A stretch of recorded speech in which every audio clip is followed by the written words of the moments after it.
partner, we have on the other line the Assistant Commissioner of the Bureau of Customs, kaibigan natin at tagapagsalita rin, Attorney Vincent Philip Marnilla. Attorney Marnilla, good morning, sir. Welcome to the program.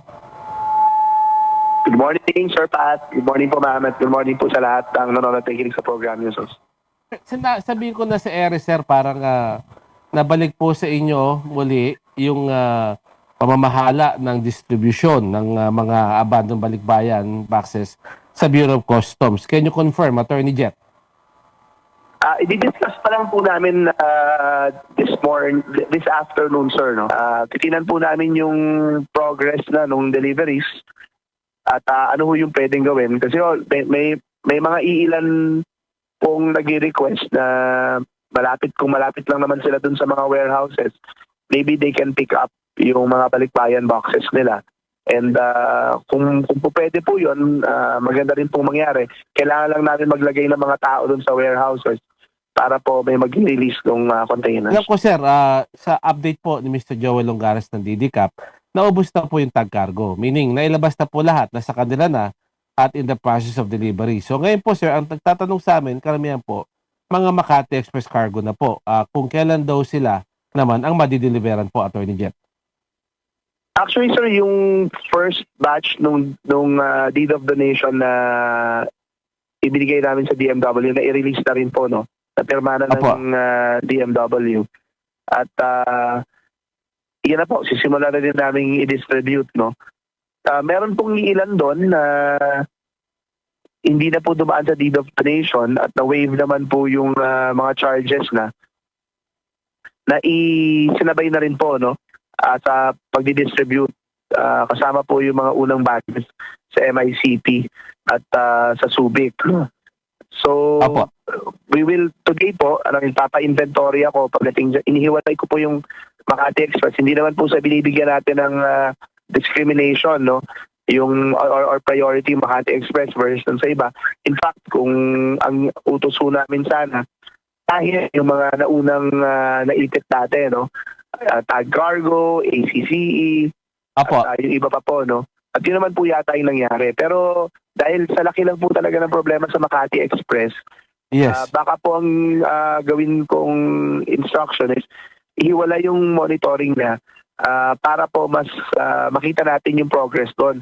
Kasi after po nitong 13 containers natin sa MICP, lahat po yan, halos lahat po yan, sir, Makati Express shipments na. At yan po yung kailangan talaga nating tutukan din, no, para maubos agad. Ito po bang Makati Express Cargo kung saan nasa kanila po yung mga dokumento na kailangan nyo para malaman kung ano yung mga laman ng containers? Sila po ba yung nakikipag-cooperate and coordinate with you, Attorney Jet? Yun po ang sabi ng team na nag-handle, no? Nakikipag-coordinate naman sila. Pero like I said, sir, no?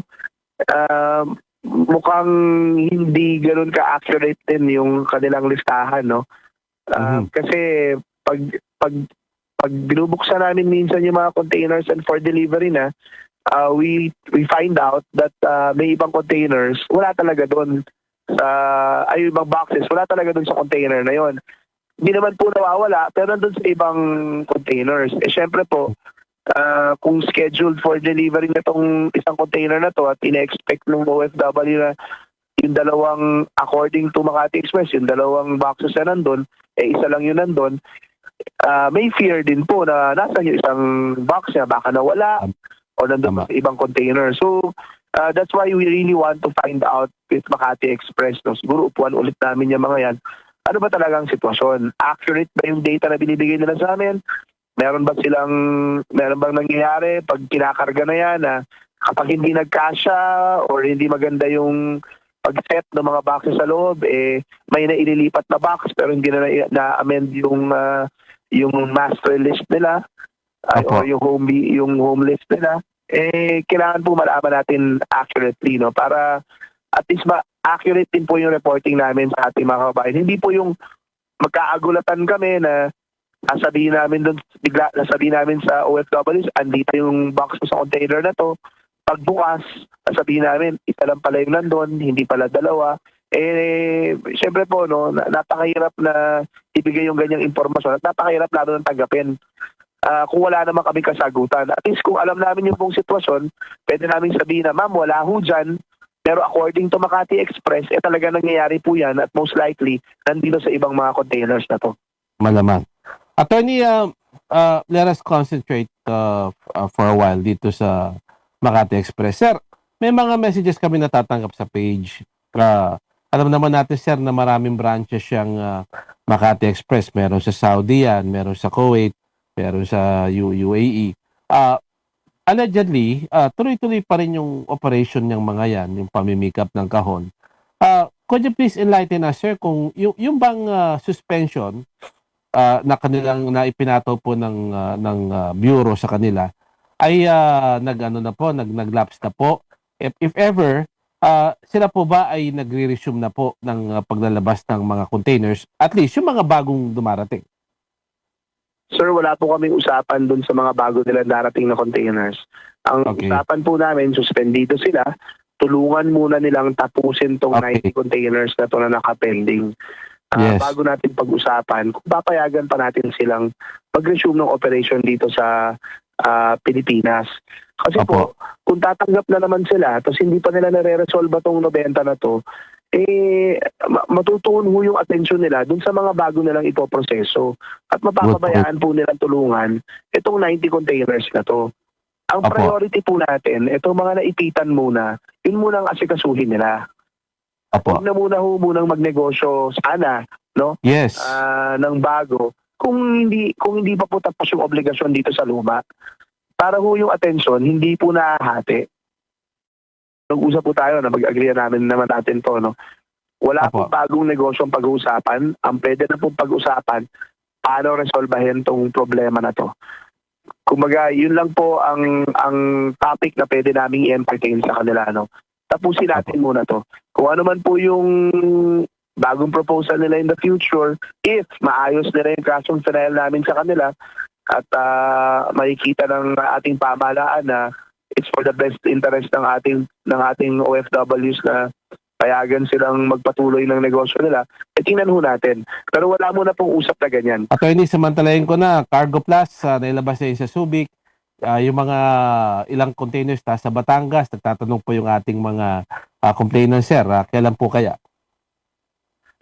Sir, nakalinya na rin po yan, no? I think, sir, i-endorse na rin namin yung deed of donation for the Batangas Cargo Plus boxes. In fact, may inventory na po yata yan. I'll just make sure. Yung mga nasa Subic naman po, especially po dun sa may mga commercial boxes, nasa Tarlac po yan, no, na warehouse ni Sir Joel Longares. Nakapila na rin po yan for delivery. But of course, sir, no, I'd have to apologize sa mga commercial boxes. Ang priority po namin are the balikbayan boxes muna. Ngayon, may mga nagtatanong pong may-ari ng commercial boxes. Naikipag-coordinate po ako ngayon sa Port of Subic. Baka pwede maglagay ng tao doon. Kasi meron po mga may-ari ng commercial boxes na willing i-pick up yung kanilang mga boxes doon sa warehouse ng nila Sir Joel. And nakausap naman po si Sir Joel, okay naman po sa kanya, maglagay lang daw po ng tao yung customs doon. Yun po magre-release ng mga commercial boxes na yun. Para din po pati yung mga yon, yung mga maliliit at negosyante na nabiktima din po, matulungan na rin po natin. Attorney, TPE, ACCE, any idea kung sila ba ay nakalinya na o nailabas na yung mga containers? Alam ko, sir, tag. Yan po, tapos na.